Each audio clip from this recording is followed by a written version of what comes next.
Patricia Van Haren, family law attorney. What do I do when my spouse refuses to pay child support or spousal support? Many clients will come into my office with a valid judgment and indicate that their spouse has not been paying child support or spousal support as ordered in the judgment. In these circumstances, we will often file a request for child support services to enforce the payment and garnish the wages of the spouse.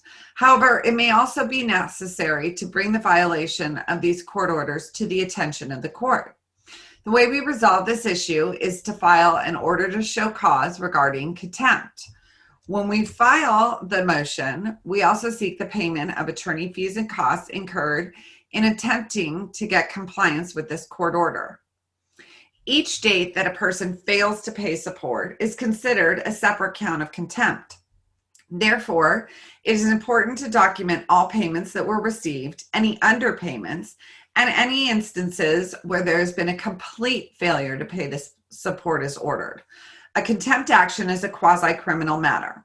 Therefore, the first step in this case, after the documents have been filed and personally served on the respondent, is to have an arraignment.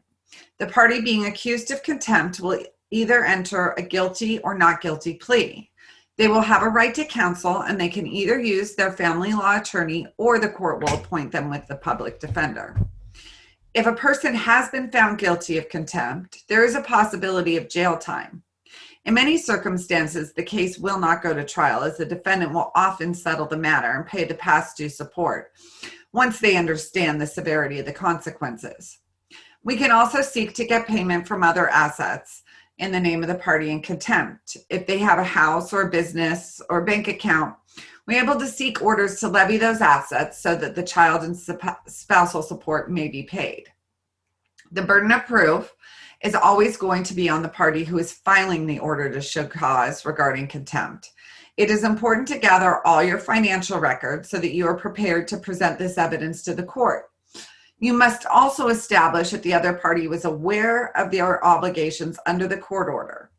This can be done by attaching a copy of the court order, presenting evidence that they were in court at the time the order was made, and attaching a copy of the proof of service of the final judgment. We had a case where the father was self-employed and he chose not to pay his child support to the mother because he was angry that she had filed a request to modify the child custody arrangements. We then filed an order to show cause regarding contempt, and through the contempt matter, we were able to get our client the back child support, interest on the back child support, and payment of all her attorney fees and costs.